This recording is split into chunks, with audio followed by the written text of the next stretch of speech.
All right, guys, welcome to the third installment of Your Boom is in the Shot. Today we are going to be talking about Suspiria. I am Benjamin Mojica Legacy, and this is my friend TJ Gibson. All right, we're going to talk about some awesome movie stuff today. So yeah, we went out. We took a week hiatus. Kind of, we're in the middle of our semester, and it's a little crazy, but we managed to go out and see the remake of the legendary horror film Suspiria.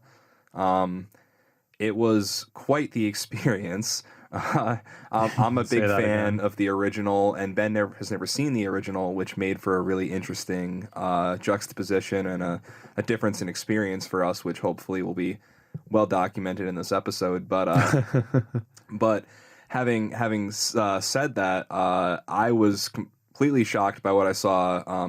Ben, I think, was as well, but for totally different reasons. But I just want to say I loved the movie. I thought it was absolutely bonkers, bizarre, nuts, every adjective you could think of to make you uncomfortable, is what it was. But it was good at the same time. Very good. There were great effects. There was incredible acting on display by all of the main cast, especially Tilda Swinton, though Dakota Johnson also blew it up. And Chloe Grace Moretz, for the little bit that she's in the movie, was really good. And, just the visual style of the movie is just really nice and really unique. And Tom York from Radiohead's soundtrack was awesome. We were just talking about that. Yeah, let me say, what a freaking weird movie. Yeah. Yep. I was not expecting what we walked into. I hadn't seen the original. I had heard it was kind of an artsy movie. But wow, this movie took that to the next level. Yes. I think I'm still kind of chewing on it. It's been over a week now, and I'm still kind of chewing on. That was a weird movie, man. Yeah, I'm still chewing on it too, because it is one of those movies where you want to see it multiple times, because I still want to I still want to see it a couple more times if I get the chance, because it's one of those movies where you can't stop thinking about it. And I think there's a lot of stuff that I looking back on it, I'm sure I missed a lot, because what stuff I do remember was I was so confused for most of that movie. I was like, what's going on right now? I get that there's it's really obvious horror trope stuff going on. All right, so there's something not right happening, and there's clearly some evil witchcraft type stuff going. But should we go right into spoilers? Oh yeah, man. Yeah, maybe we should give that spoiler alert now for those of you who haven't seen it. I don't know why you're watching this episode unless you're looking for a quick should you watch it or shouldn't you watch it before we go into spoilers. Yes, you should fucking watch it. Very well should. It's an awesome movie. Not exactly for general audiences. It's pretty out there, but if you're a film person, a horror person, a thriller person, or somebody who just wants to see a different side of cinema, check it out. It's worth your time. Yeah, it's definitely an interesting it's food for thought. Mm-hmm. And maybe that food isn't so tasty looking, but it's there. Yes, yeah, it doesn't look tasty. It smells a little funny, but once your palate adjusts, it's a plate to behold. But yes, that's the end of the spoiler-free review. We will now go full into spoiler alert for Suspiria, the 2018 version, and probably to an extent the 1977 version as well. So you've been warned. Yeah. So I guess we should just reiterate. I haven't seen the original. Why don't you talk a little bit about what that one's about? Well, it's about the same thing overall, and that's why I was also confused like you, because the movie was so different. I was wondering what they were going to keep the same as the original. They weren't, because they changed so much. But the basic skeleton of the movie is more or less the same. American girl goes to a German ballet school, East Berlin too. Yes. Not just German, 1977 East Berlin. Well, in the remake, yeah. In the remake, okay. And it's weird because the remake is actually set in the year that the original was made and was technically set in, but they don't deal at all with any of that stuff. It's just it's somewhere in Europe, but it's Germany, but that's all they make of it is she went to Europe. And what had happened in the original was that a girl who was in the school was murdered in this epic, gory fashion like the night or the night before, I don't remember for sure, but like right around when like this girl came in, and so she like took this girl's place, and she proved to be pretty talented, and they gave her a spot. And then she begins to realize that something is afoot. And this is where the two movies, I mean, there were like also subplots in the remake that weren't in the original, and we'll get to that in a little bit, but this is where like the main plot kind of diverges a bit, or starts to, in that like in the original, it's not Susie, the main character, her friend, Sarah, who like starts realizing something is afoot. It's Susie herself. Mm-hmm. And in the remake, it's Sarah who initially is like, okay, what's going on here? Something's weird. But in the original, yeah, Susie's like, oh, something's going on. I think there's more than just the dancing school. I think there's some weird, like, you know, paranormal crap going on. And she ends up being right, just like Sarah ends up being right in this version. And there isn't really like this whole like weird apprentice thing in the original either. That's another part where it diverges. It's just that Susie realizes they're witches, and if I remember, it's been a while since I've seen it, but if I remember correctly, they like try to kill her toward the end, and she has to defeat them, and you know, blah, so blah, real blah. classic like horror. Exactly. So this one puts a big twist on it, really subverts that. This one is very, very different from that really kind of basic story you described. I mean, there's a lot going on in 2018 Suspiria. Yep. Well, there's that whole Berlin element to it. Yeah, that's not a thing in the original. That really fleshes out the new one a lot. It's such an interesting like aspect of the story, because it's like it's like a backdrop. You know, it's the setting that the story is taking place in, but none of the plot lines themselves are specifically about that. But it is like it is something that's happening in the background, and they do make a lot of references to this. Hostage negotiation thing that's going on with the RAF. Right, it places you in time, because that's a real thing. Yeah, you know, and it, like you could pinpoint, oh, this is the week that this movie takes place. You know, if you wanted to go back into history. It's fascinating. And to continue that playing in time, one of Tilda Swinton's three characters in that film, the psychologist, he also has a plot line that you know is kind of post World War II. You know, it's going back to his wife, who was a runaway during the Holocaust. Yeah, she was caught by the Nazis and died in a concentration camp. He managed to escape, and he's been haunted by... spoiler alert, that's like one of the last things you learn in the movie. Well, and also a nice guest appearance by the actress who played the original Susie as his wife, which as soon as I saw that, I like... shit my pants. I was like, wow, no shit. It's the original Susie. You know, but that is a great subplot, and I think I was really confused, because the movie like it ends with that guy and his story.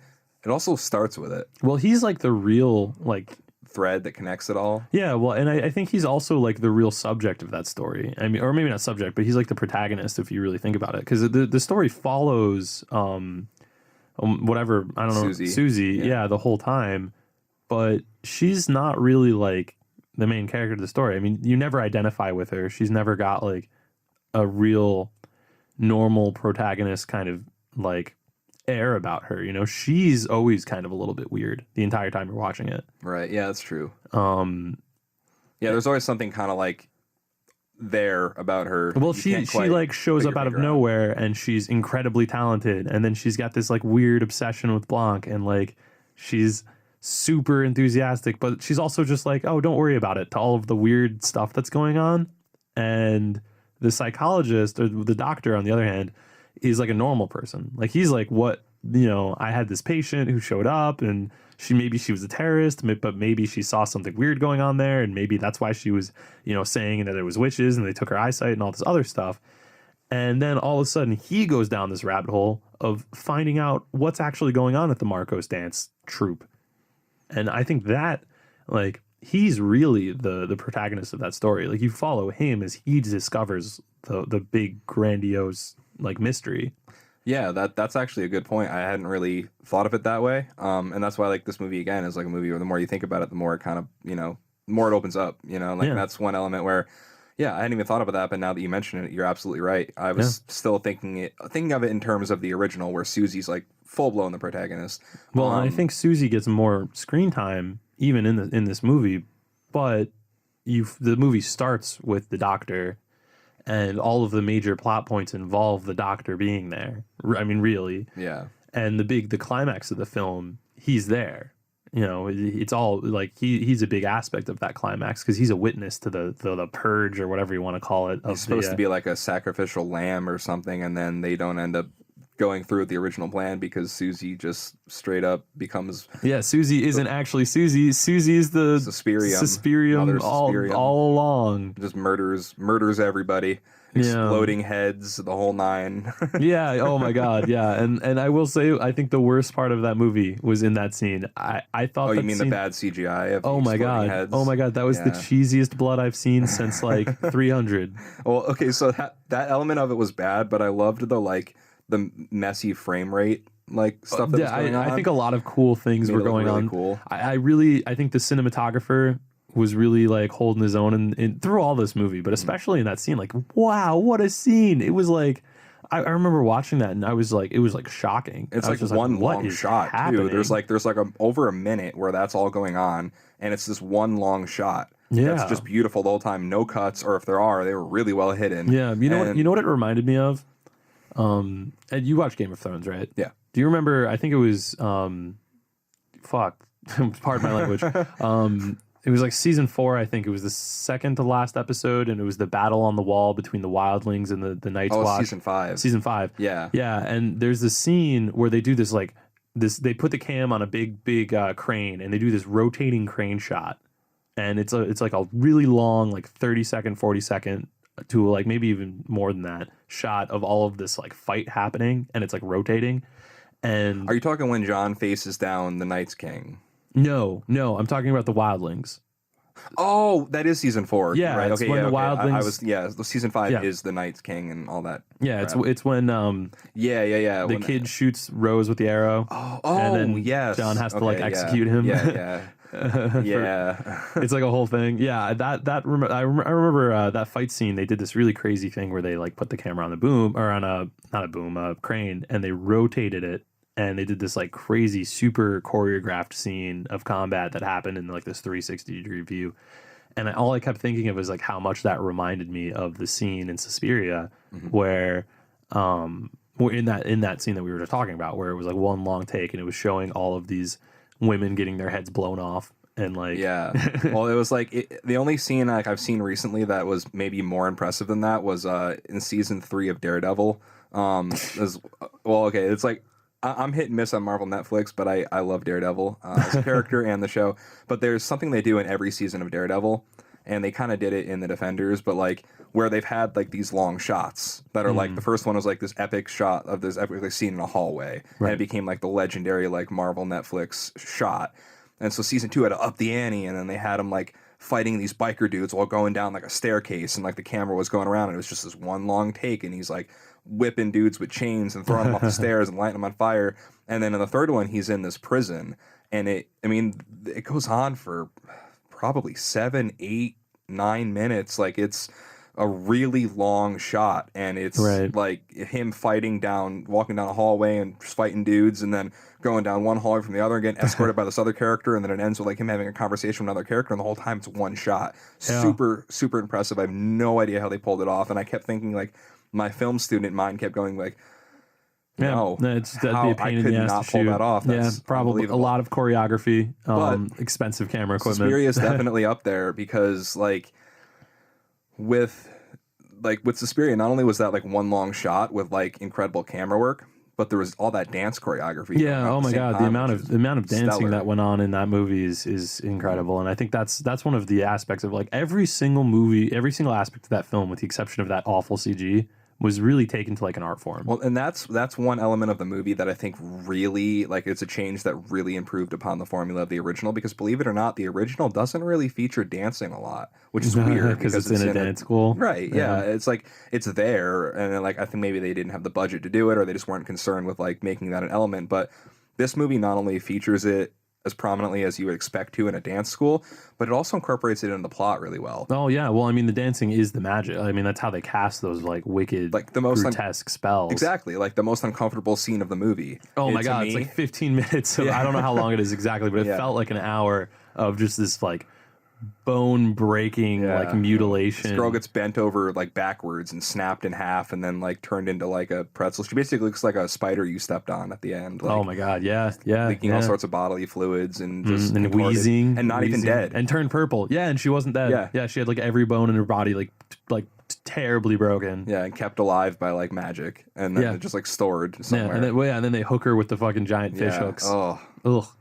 Ooh, pardon my language, guys. Pardon my language. Yeah. Oh no, whatever, man. It warrants after watching this movie, it's kind of hard not to swear. Yeah, yeah. That was a grotesque scene, and that was uncomfortable. You know, like I was ready for this movie to be scary, and you know, I didn't think it was very scary, but it was uncomfortable, and I think that's what they were going for.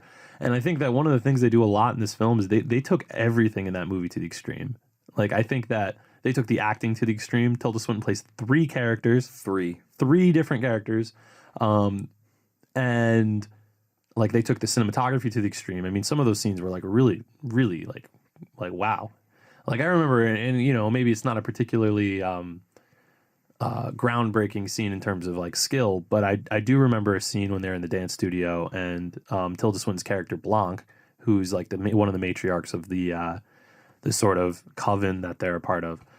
She's like walking across the floor, and this is shortly after you kind of learn that it's like witchcraft, it's like magic's going on. And they do this like medium shot where it shows her from the waist up, so you don't see her feet, and she's gliding across the floor, and the camera's doing this like track, and it's tracking and panning around her, keeping her in the center, and it looks like she's almost floating across the floor. Oh yeah. And I remember when I first saw that, I was just like, wow, that they're laying it on thick in but terms it's also of like subtle meaning. Enough. Yeah, like, you can believe the other characters maybe didn't see that, but like if you're looking, you're like, oh.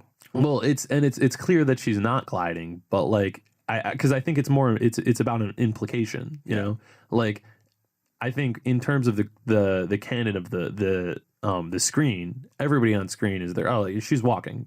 You know, she's walking gracefully like a dance instructor would. Right. And I think that like from the plot that, you know, that's what's happening. But the viewer knows, like the viewer sees her glide across the floor, and it gives, and you know, it bolstered by this evidence that we've recently gotten about her maybe malicious witchiness. You know, it looks almost spectral and like magic as she glides across the floor, and that really like emphasizes the sort of like supernatural elements of what's going on in this movie. Well, also just, you know, enhanced by Tilda Swinton. Like we've already kind of touched on this, but she carries so much of this movie because she not only like gender swaps and plays an old man, the psychologist you're talking about, the doctor, but she plays like one of the main matriarchs of the movie, Blanc. Yeah, and she also plays Marcos, which is funny because the movie, like the real plot about the movie is the fight between Marcos and Blanc. Marcos kills Blanc, so it's like Tilda Swinton, like killing herself while her other self watches before helplessly. Wow, and two of them are completely naked. Yeah, well, that's right. So they had to do not only like old man makeup on her, but full body old man makeup, like fake penis and the whole nine. The like, whole you see it all. Yeah, you're absolutely right. Naked as hell. You're absolutely right. And then and so that's the doctor, but Marcos is the other one who's naked. Yep. And Marcos is a grotesque, another full body prosthetic and an animated prosthetic. I mean, she was like leaking fluids. She's like Jabba the Hutt meets Fat Bastard from Austin Powers meets like Immortan Joe. Yeah, I mean, and I don't know if you noticed, but there were like hands growing out of her. Yeah, and, like, it's gross. Yeah, her breasts were leaking like clear fluid the whole time. It was gross. She's got those weird glasses. Yeah, this is fucking creepy glasses. Creepy glasses. And that mouth that just went on for like miles. Yep. Oh, God. Disgusting. Every time she talked, she looked like a turtle. Yeah. Oh, God. Ooh. Gross. But, you know, that's a hats off to the FX team because, you know, full body makeup like that. You know, that's like monster makeup. Well, I think traditional monster makeup. That gets to why that CGI feels so bad and out of place. Like, I think it isn't the best CGI, but I think if the movie had more of that, not that I'm saying it should have, I think it's perfect with the little CGI it had. Yeah. But I think if it had more of that, it wouldn't have stuck out so much because I think so much of this movie is like practical effects. Oh my God, almost all of it is. Yeah. And I think that's like, you know, that's one of the things that this movie has really going for it. And I was kind of saying that this movie really takes everything to an extreme, and I think they did the practical effects to an extreme too. I mean, like with the full body old man makeup. That's not easy to do convincingly. No. And they did a pretty decent job. I mean, like they did such a decent job, man, that like when they were promoting the movie, I don't know if I told you about this already. Yeah. Like they were like claiming that he was a real dude. That, Yes. Like he's not really an actor. He's an actual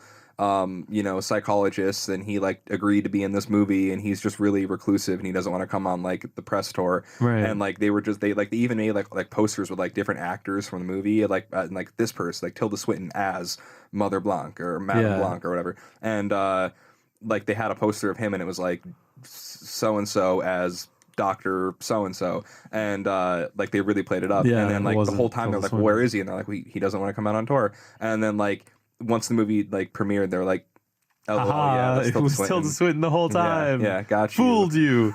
Yeah, and I think that it's like amazing because, you know, in hindsight, it makes sense. Like, of course, that wasn't a real man, like a real old man. I mean, there was something, he's just not right. There's something off about him the whole time, and his voice was weird. And, oh, yeah. But I wouldn't have known. I wouldn't have known that it was Tilda Swinton in an old man suit. No. You know, until I was told, and then I was like, "Oh my god, that makes all right." Yeah, now I get it. Yeah, you're just thinking he's weird, and like this is like a really good cast of this character. Yeah, just a weird guy. Really weird, but it was Tilda Swinton. It was Tilda Swinton. It's the ancient one herself. Yep. So the practical effects got taken to extreme. The acting got taken to extreme. The cinematography, again, we talked a little bit about like those really long scenes, but I mean, even just the they did this thing a lot, especially earlier in the film, where they were zooming in and zooming out in that like 1970s B movie style. That zooming was weird, but it worked. Like it was like intentionally screwy. Well, it was jarring, and it was screwy, and I think that's a good way of putting it, because I think that's what it was supposed to be. Yeah, because it was really, it's like the camera zooms, and then it also tilts a little bit mid shot, and so it doesn't feel, it's not smooth. It just it goes and then it moves, and it's like it's like amateur, like a B movie from the 70s, which is in a lot of ways what this film is emulating. But like I don't think that's what the purpose of that shot was. Like it wasn't to be like, oh, look at how this is like a throwback to the 70s. I think what it was really more like, it was, ooh, look how uncomfortable this is. Like, you know, you're getting called attention to the fact that it's a film, but you're also getting called to the attention to the fact that like weird stuff is happening. That's true. It does kind of throw you off. It's unconventional, like the way the rest of the movie is. That's a good point. I also really loved, like the axe. Like, or they're like Act 1. Oh, and yeah, Act 2. yeah. Like, it's like, that was also like very like old school and artsy. And yeah. You know, and like in the beginning, literally, like I wasn't even sure if the movie had started yet. I thought maybe it was still a preview because like that the whole like Berlin thing, like I said, had nothing to do with the original. Right. But like literally the movie starts and it says it's like Amazon Studios presents 6 acts and an epilogue. Yeah. Like it doesn't even say Suspiria. And so like I was like, is this just another weird trailer? And then it like transitioned into like Dakota Johnson coming into the studio, and I was like, oh, never mind, this is the actual movie. This is part of the plot. I better pay attention now. Yeah, it was such a weird film in so many good ways. And like I think, you know, speaking of that act thing, this is just something that I noticed that I thought was kind of interesting. But like they chose to use a font that had an orange drop shadow. Oh yeah. And like it gave this like weird 70s like text effect, but it was also like, it's like almost Technicolor in a way. Yeah, that's kind of like what it felt like visually. And I don't know if this film was shot on actual like chemical film, but it did have like a chemical film grain thing going on, which I thought was kind of interesting. I feel like it might have been shot on film. I don't know. I was thinking the same thing looking at it, and like knowing what they were going for with this movie, I wouldn't be surprised. Yeah, I mean, it seems like the kind of thing that you'd have in a film like this, and that just goes to show that they really hit those like, look at how like weird and over the top, and look how like thoughtful we can be in all of the like strange choices that we make. We can make an art statement and make you really uncomfortable and do the art thing, but like also like just I came out of that I came out of that theater feeling like that movie slapped me around a little bit. Yeah, because you walk out like, it's not those movies where you walk out like walking out of like the Avengers or something, and you're like, that was awesome. Like you walk out of this. Yeah, that's not how I walked out of the Avengers, but that's valid. We know, but you walk out of this movie and you're like, hold on a second. Yeah, wow. I think we all kind of had this face on where our eyes were like wide and our jaws were kind of like slack a little bit. The first thing you said, you were like, That was a movie. That was a movie. That was a movie we just watched. Yeah, I remember. I was pretty speechless at first. I was really surprised. And and what I think is most surprising is how I never heard of this movie before. Yeah, I haven't seen any advertising for it. Like, I haven't heard any buzz around it at school. It feels like they're trying to do a word of mouth type thing with it, bringing it back. Maybe. I mean, the original is a cult classic, but it still doesn't have the name recognition of Halloween or and it's also like a niche genre, movie, but still. But it's also like a niche genre, It's like a weird, like, Grindhouse-esque, like, artsy, like, psychological thriller with like lots of gore. And I think that there aren't a lot of movies like that, so it doesn't really have like a market to appeal to on like television or something. It's not like an Avengers. It's not like a it's not like a romance movie. It's not like a blockbuster. You're right on all those fronts, but I think the other element too is that Suspiria is a movie that like all horror people know, like the original, but general audiences don't necessarily. Like again, like if you say, I don't know, like if you say Rosemary's Baby, right? A lot of people are gonna be like, oh, okay, yeah. They at least like know what that is. Like they whether they've seen it or not, they've heard say it. Suspiria, and if somebody's a film person or specifically a horror person, there's a better chance they'll know. They may like Suspiria, that weird art movie from the 70s. Yeah, exactly. I mean, it's not really so much of an art movie in its original version. It's just kind of like a weird Italian horror movie. It's in English pretty much entirely, but it's like but it's got like weird stuff going on, like the metal or whatever. And Goblin did the soundtrack in the original. Is like this heavy metal soundtrack. They just kicked in, and it would kick in so loud and intense in the whole movie. And like just like the two things that mark that original movie are like the soundtrack that's really loud and intense, and like I mean really loud and prevalent. They just blast you with it, and the use of color, which is I think another portion of this movie that really diverged from the original in a big way. Yeah, like, this movie was very muted. Unsaturated. Yeah, and the original is super saturated, and it's like almost like Technicolor. It's like very like of the color wheel, like in like really bringing out those like primary colors, especially. Well, and I think this film chose to make they kind of did a more traditional color scheme for the kind of story that they were telling. It was cold, it was dark, and it was moody, and I think that fit the sort of slow psychological like narrative that they were telling. Slow movie. It is a very slow movie. Slow pace, and it's very long. Yes. 2 hours and 34 minutes, something like that. Yeah, it felt like 4 days. It felt like they like I said that it felt like that studio that film slapped me around a little bit. But I feel like it's more accurate to say that film locked me in a box and slapped me around a little bit, and then let me go after starving me. Kicked the box down the stairs, but the stairs had 100 steps. Oh God, yeah, it just kept going. But like that makes it sound like it's bad, I wouldn't say that. It was shocking, and I think it was like tough to sit through. It's a film that challenges you, and I think that if it were only an hour and a half long, it would probably still challenge you just as much, or at least in the same ways. But like, I don't think it would be as lasting. Like, 'cause I think like there's a thing this movie does where it's trying to make a statement, and it's like trying to make you think, and it's trying to challenge you, and then it keeps doing it, and it just keeps doing it, and you're and at least like I know you didn't notice it because we talk about it afterward, but I noticed like the 6 acts and an epilogue thing when I saw it. So I knew that like when it said like we're only like Act 4, I was like, Jesus Christ, dude, there's still so 3 much more of these to go, and like this movie's been going for close to 2 hours now, and like it's hard to really tell like the acts really and like what the arc is, because there's like a couple different points in the last half of the movie where you're like, oh we're in the climax now, and then like and then that happens, and it's just like some like quick denouement, and then it goes back into like more plot. Yeah, well, it's funny because every time you feel like you're almost in the climax, it's like the next time it like does that, it's like way more intense. And every time it makes you uncomfortable, and you're like, okay, now I'm more uncomfortable than I've been this whole movie. It's going to do it again. You're going to be more uncomfortable in a minute. Though I will say, I think that I was so off put by the first time they tried to do that with the body contorting, that I think that with all of the other scenes that were clearly there to make you uncomfortable, I think I was kind of like desensitized. I was like, okay, this isn't like, whatever. You knew it was coming. Yeah. No, I agree. I think, that's probably is the most uncomfortable one if you're really uncomfortable, but like it keeps just getting like, I guess, unexpected. and like really, I think that's a better way to put it, because like later on when like Sarah's leg, like they're all, she's like, that was a good scene. The whole floor is dark was like the name of the act, and then like all those holes appear in the hallway, and Sarah's leg goes through the hole, and then the hole closes up and like snaps her leg. It's just weird stuff like that, you know, and like or the exploding heads, or just the fact of like Mother Marcos just being so nasty. Oh, you know, God, like it's just so weird. True. And then you know, and then you get your heartstrings pulled when, you know, Susie as Mother Suspiria comes to the old man and is like, so here's how your wife died. And like, you know, explains that she was like left out in the cold at a concentration camp, have died of exposure.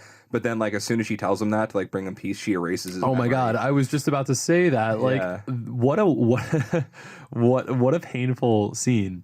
What a painful scene. Because like this whole movie has really been that doctor trying to find out what happened to his wife. Like that's what he wanted to know the whole time, and that was kind of like a subtle side plot to his character, is that like, you know, he's a doctor, he's trying to discover what happened because he, you know, he's a good person, he wants to know what happened to that girl who came to his, you know, office. But what keeps coming up in his arc is that like his winter home or whatever that's on the other side of the outside of the city that he used to share with his wife, and those documents that he has the papers that she was never able to get, and all of that stuff. I mean, like he was always thinking about her, and as the movie goes on, it becomes more and more about who his character is. And then in that final scene, it's like, Jesus Christ, you're like killing the guy. Love springs eternal thing that like the movie kind of fades off on, of like that house, that like, you know, like other place of his, where like when the movie cuts to like the modern day after that, and it's like their initials in the heart, like still, you know, 40 years later, as like it fades out, and it's I don't know what else to say about it. I don't know where I was kind of going there, but like, you know, like, that makes that one scene before that all the more painful though when you think about it, because you're like, that's his whole life's purpose has been that, and then she gives it to him and then erases it from his away. Yeah, well, because it ruined him. I mean, he was already ruined. I mean, let's be honest. After what he saw in that sanctum or whatever you want to call it, I mean, because like that whole scene happened immediately after Susie, Mother Suspirium, murders half of the coven. Like brutally, and he's just naked on the ground about to be sacrificed, watching her walk around half naked, blowing up like nude dancers and like spreading their gore across the walls. You know, not to mention the three undead girls that, you know, were there. So Olga, Sarah, and the one that was played by Chloe Grace Moretz, who went missing. Like they were all like basically contorted, destroyed, and then reanimated as these like grotesque, like bloated, swollen, like monsters in pure pain. But then they get murdered like permanently. Well, then I feel like if anything, they get put to rest, because that's when they're like suffering, and they're like, because Mother Suspirium, like, to die. Yes, I went. God, what a scene! And you know what I thought was really interesting about that movie, that the foreshadowing that came at the beginning of the film, and it was like way early in the beginning of the film when they first gone to the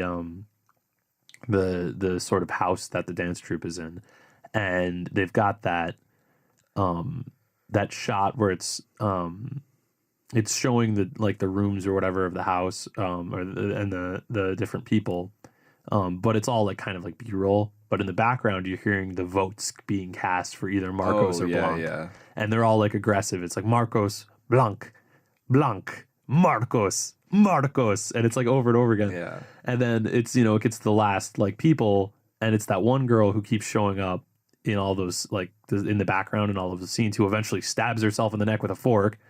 I have no idea what her story was. I was really confused by that too. She like abstained from voting. That was like her whole thing, and then they made her vote, and she voted for Marcos, and then she like killed herself, if I remember correctly. I think that's what happened, and I think that after the film was over, my take on that was that she knew it was wrong. Like, because like the whole thing was that nobody really knew if Marcos was the real Mother Suspirium or not. Right, yeah, because toward the end she's like claiming she's like, it's me, and then like, you know, that's when Susie's supposed to like choose. And right. then To, Blanc does she realizes choose Blanc something's or up. Marcos? Right. But then we realize Susie knows something's up and knows what it is. And Yeah, well, it's like really interesting because I didn't foresee Susie being Mother Suspirium until right when it was about to happen. When that choice was being made, I was like, oh, I see what's happening here. But up until that point, right at the end of the movie, the whole time, I was kind of aware that there was that whole Marcos Blanc thing, but I thought both of them were evil. Like I thought Blanc was vain. yeah, because it turns out Blanc's really not evil. She might be serving. But even that, it's kind of like I think that's the way that Marcos has like tried to make Blanc look. That's like the rhetoric that Marcos used with all of her supporters. But Blanc, who had that special relationship with Susie, who turns out to be Mother Suspirium, like I think it's implied that Blanc is actually supposed to be like the true practitioner. Like, because like I think the whole plot of that movie is that like they've got that primordial pre-religion like witch coven for Mother Suspirium, and they're like all of the devotees are fighting over, you know, who's the real leader. Right. And Marcos is like, no, I'm not just the real leader. I'm a false prophet. I'm, you know, Mother Suspirium herself because I've been around longer than all of you, and that's why I look grotesque and weird and disgusting. Whereas Blanc was like, no, that we worship the way we've always worshipped, and like we do our weird magic cult stuff the way we've always done it. So I think that's what the whole like actual like plot was about. But the bigger question that raised for me, and that I still haven't been able to figure out in all the time I've spent over this last week thinking about this movie, is, was Susie always inhabited by Mother Suspirium, or did something come about? Like, was she possessed at the end? Was she just like feeling a pull toward Mother Suspirium that she didn't know about, and then Mother Suspirium somewhere in the plot of the movie took over her body? Or was Mother Suspirium like, did she go into this child as an infant and then like grow up through her? I don't know. I do know that I think that Mother Suspirium was Susie at least before Susie showed up to the dance troupe, which doesn't necessarily not make sense. Like that, you like I think you definitely could be right, but then I also get confused because I'm like, she really seems like she has no idea there's anything extra going on, and like seems like really like, you know, doe-eyed and aw shucks, you know, until like about 2/3 the way into the movie, and when like her and Blanc start like talking to each other, like telepathically. Well, I think there's a line where she says something in that crazy like red light dancing gore scene at the end where she says, I wasn't in a place to change anything, to one of those zombie girls. It was like, I think it was Olga or Sarah. No, I think it was Sarah. And I remember thinking like, okay, so she was always Mother Suspirium. She always knew that there was something up, but she had to like prove it first. And I think that's what was actually happening. And like maybe this whole character Susie was never real to begin with. Who knows? I feel like it seems to me like Mother Suspirium, the plot was that she went undercover in her own like little cult circle to like root out the false prophet. Sense. But like, you know, and then there's also the element of Susie's mother that like adds to that. Yeah, because Susie's and that's mother's the part like, that I was really, you know, the mark I left upon this earth, my daughter, and like that makes you think, oh, maybe she gave birth to like not the Antichrist, but like some kind of like demonic entity, like, you know, like primordial, you know, and she knew it. Mother and like of whispers or whatever. She comes from I forget the name Size. of the type of family that Susie comes from. It's not Amish, but it's Mennonite. I thought they were Amish. I thought they were Amish, not Mennonite. They're Mennonites. Oh, okay. And like so they're already like, you know, a super religious like culty thing. But like, well, that's how they're treated. Like, I'm not saying like real life ones, but like her family is like very much like they kind of treat it like that, you know, in the movie. So when she says that, you're like, oh, because like clearly this is like a very religious woman who probably tries to be good and of God, and so like for her to say like my daughter is like the, you know, mark I left upon the earth, the, you know, the stain I've put on my family, my bloodline or something, you know.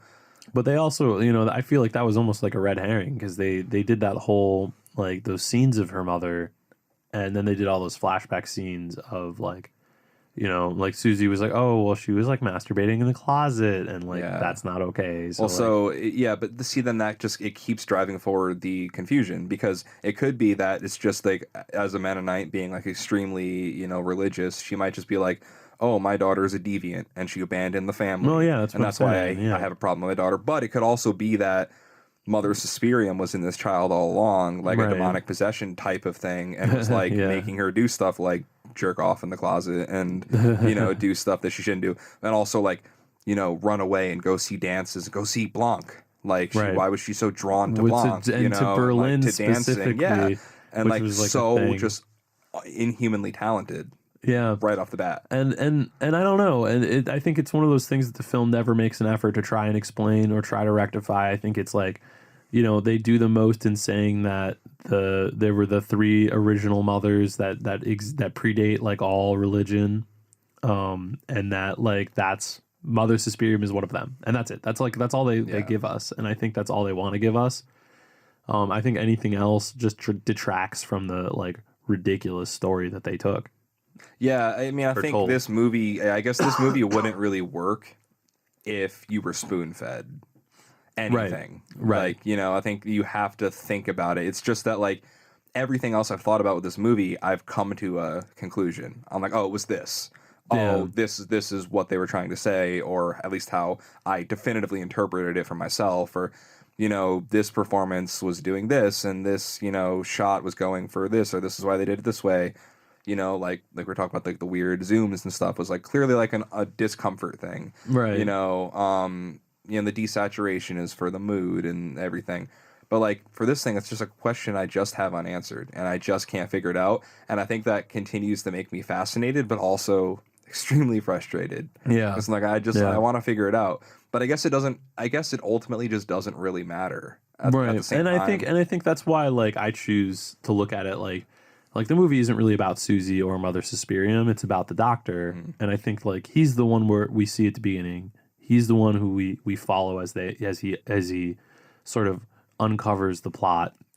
And, you know, I think he's the one we're supposed to know about and identify with. I think Susie at first is supposed to be like, I think she's a red herring for a protagonist, you know, because she's like, oh, she shows up all wide-eyed and like, you know, I'm the American girl who's new to Berlin, and I'm gonna, you know, stumble upon this like awful horror story, and like that's what we're conditioned to think is gonna happen, but that's not really what happens at all. I mean, she like kind of starts to do that, but it's the doctor who's really uncovering the plot, and it's the doctor who the plot's really happening to. Yeah, it makes sense because we do get all the answers for the doctor. Right. You know, we get all the answers we need for the doctor. Right. Where we don't for really anybody else. No, we don't get them for anybody else. Yeah, we hear that Marcos is not Mother Suspirium and dies. We hear that Blanc is semi-immortal and kind of dies. And Susie is Mother Suspirium, whether she's been her whole life or just became. And Sarah, Olga, and the girl whose name I cannot remember, played by Chloe Grace Moretz. Here. I think I might have jotted it down. I know that everybody pronounces it wrong. That's like a Patricia. thing. Patricia. Yeah, because some Patricia. Patricia. Yeah. The 3 of them die. So then that's it. That's like all we know about anybody. Like they're all dead. They found out the plot and didn't know about it beforehand, and then were murdered. Patricia was on to them though. Oh, Patricia. She found out. Them. That was what launches his arc. Right. Yeah, and then she gets framed as like a terrorist. Yeah. You know, trying to like blow up the. And that's another bit of foreshadowing is when she's in the when she's talking to the doctor and she's like, they took my eyes. Oh yeah. And you're like, you still have your eyes, you can clearly see, but she like. Well, in the next act, then that's when Olga gets her eyes taken away. Yeah. She stumbles blindly into the studio where she's, you know, contorted by magic. Yep. So that's like a thing that they do. Also, another thing that I think is a little bit of a red herring in the movie, because you think it has more to do with it than I think it actually ends up having, is Blanc's influence. Like, so Sarah says something to Susie earlier on in the movie, and she's like, oh, Blanc's influence, it's addicting, to say the least. And, you know, you're thinking it's just, like a mentor thing. But then, like, she does those things. Oh, where she like touches. She Susie takes the jumping skills of the one girl and puts it into Susie. Oh, like she right, looks at her, right. and then the girl's like, "Oh shit!" Right, and then she has like, that seizure. Like yeah, and then several that minutes girl, later. the jumping girl, is the seizure, and the one girl who like she takes, I forget what skill of hers she like takes away. But it's like just like her energy or something. She takes it and puts it into Susie, and that's the contorting scene. Right. And so like every time, like it's like she can taketh away these like powers or these skills, and then imbue them into somebody else. Well, and I think that whole scene was about showing the viewer that Blanc is the powerful matriarch witch lady. But she isn't, right? Because like you think through those scenes that she is. You're like, oh. Well, I think you think through those scenes that she's the antagonist. I think that's what like you're conditioned to think. Oh, well, she's the evil one that's going to make everything happen. If Susie is Mother Suspiria, why would she need Blanc to do that? Well, I think it was more about her finding out that Blanc is like the pure practitioner. Like I think those scenes were testing Blanc, like because I think that like the whole purpose of Susie / Mother Superium, like Suspirium being like involved in that like coven dance troupe thing was to root out the non-believers, and that whole thing Mother was Suspirium is playing dumb. Yeah. Oh, yeah. That's why she's pretending to be Susie. Okay. Yeah. Because then she reveals herself at the end when Marcos is like, "I am Mother Suspirium. Give me your, whatever." And then Mother Suspirium is like, "No, so I am." Every Mother time that Suspirium. Blanc like grants more power to Susie, you're saying Mother Suspirium's like inside Susie, being like, "Damn right, bitch." Like, yeah, I think, yeah, exactly. Like, I think Mother Suspirium is like inside Susie's body. Like, all right, you're doing what you're supposed to be doing. Like if you had like a beautiful, Mother Suspirium prodigy show up and then just do all of the Mother Suspirium magic, like naturally, you would groom her to be the most powerful of your troupe. You wouldn't try to take away her body, which is, I think, what Marcos was trying to do. Maybe I'm wrong there. And so that's why the first person that Susie takes out is Marcos. Right. Like, well, because Marcos, and they did say it. There was like that sort of pre-established dialogue that Marcos was claiming to be Mother Suspirium, because in that scene it's Blanc, Susie, and Marcos, and they're in that scene, and Blanc is like, "No, stop! You can't do this." And then Marcos is like, "You're being vain. I am Mother Suspirium. You must do what you have. Like you must do it, whatever it is." And then that's when all of a sudden Susie turns the tables and is like, because Blanc is like, "This isn't right. Something's weird. Something weird is going on." And then Susie's like, "You're right. Something weird is going on." And then Marcos is like, "Wait, who are you?" And she like. Or no, I think she says, Susie says something like, "Who are you pledged to?" And then Marcos says, "Mother Suspiria."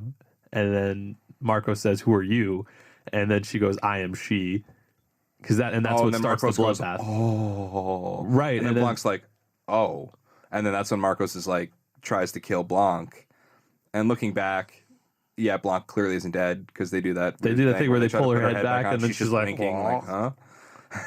Because then they all cheer and then they let go of her head and then her head falls back down, and that's kind of like the only comic relief in the entire movie, which is kind of funny. Only Tilda Swinton could pull that off. Amazing. But I guess but back to that point though, that is like, it's an incredible climax and like a great scene. I think it brings a lot of those themes together really well. And now that you're talking about it, I'm hearing like your thoughts on it. It's making a lot more sense, I think that whole subplot about the struggles between the matriarchs is fascinating. Yeah. I think that's another like aspect, a big aspect of this movie is like the struggle, like the infighting, and like by the end of it, like you almost feel like that the only antagonist was Marcos and Marcos's followers, who were all like murdered at the end of the movie. And like I feel like they were like secret antagonists. Like you didn't realize that they were the bad guys.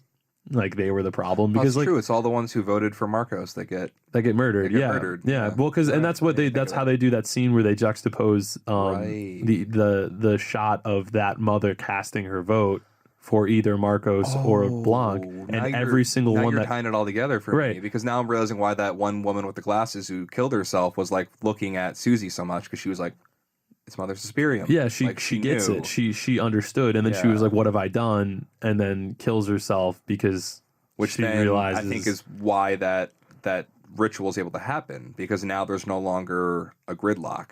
Right. Like now, that's when Marcos gets the majority, and that woman wouldn't vote because she wanted to keep I think it she did. I think she did end up voting for Marcos, and that's why she killed herself, because she was like, "What have I done?" Right. Yeah, and I think that Marcos ended up winning by 3 votes. That was like the thing. In the end. Even Blanc was like, "I abstain." Yeah. Well, and it was funny because Blanc was the last person to vote, and she had already lost, so she could abstain, and that was kind of an interesting, like, she didn't have to vote for Blanc or Marcos because she had already lost.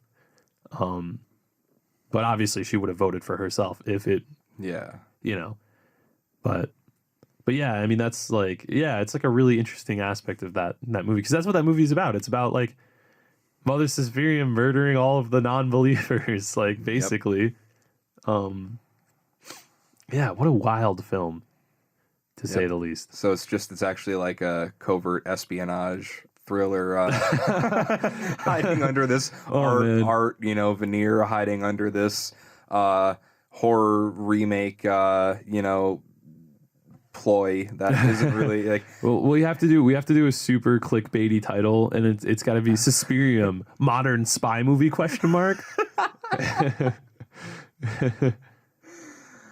Oh yeah, there we go. Yeah, Tilda Swinton, new James Bond. I mean, hey, Tilda Swinton has 3 disguises in that movie. Yeah, that's true. The Master of Disguise. Ooh, Suspiria. It's a Master of Disguise remake. Oh God. Oh In God. disguise. Jesus. Wow. Yeah.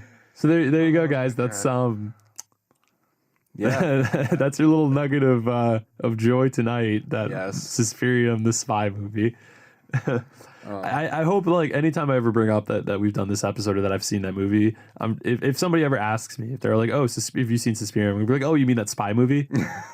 Yeah, that's got to be a joke now. Oh man. Oh, you know what's funny? What? I was gonna say that we never brought up Rosemary's Baby, but you brought it up earlier. I did it for you, buddy. You did it for me.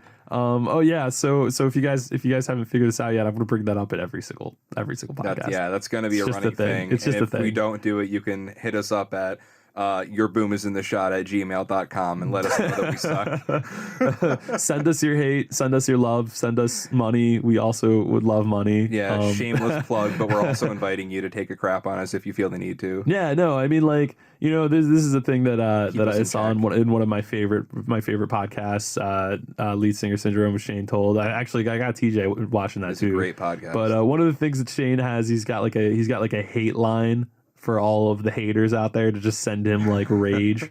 And send us rage. Tell us what we're doing wrong.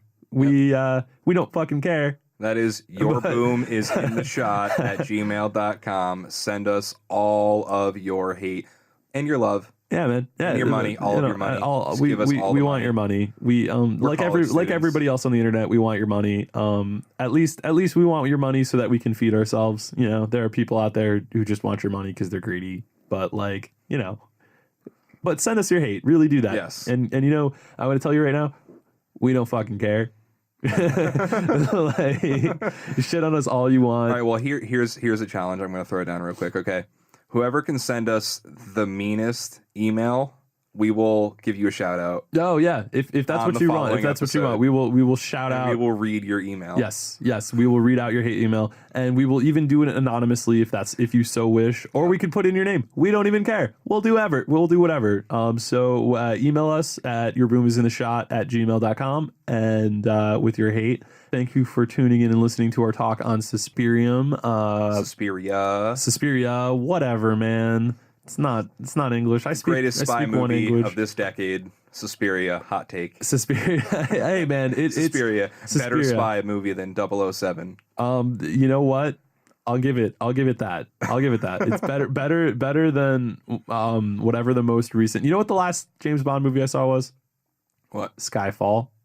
Oh, okay. I don't know if that. Sounds good. You know, I thought it was pretty good. I got another hot take for you. Yeah. Suspiria, better Dakota Johnson movie than 50 Shades of Grey. Oh, I mean, is that really a hot take? I feel like that's just like common sense. Actually, I'm lying. 50 Shades is way better than this movie. Way better. I mean, I'm pretty sure you can look at her butt in both. So, yeah, that's I mean, true. does it really matter? You don't get as much nip in this one, though. Oh, yeah, I guess You know what that's I mean? fair. Oh, God, we're awful. It's the offset. Hey, man, you agree to like be naked on film. I think you agree to like people making jokes or being ridiculous. Totally. Yeah, sure, man. Like, yeah. That's valid. All right. So anyway, this has been Your Boom is in the Shot with Ben Mojica, Legacy, and TJ Gibson. Yeah, say your own name, buddy. Good night, everybody. Good night, guys. I am she. I am.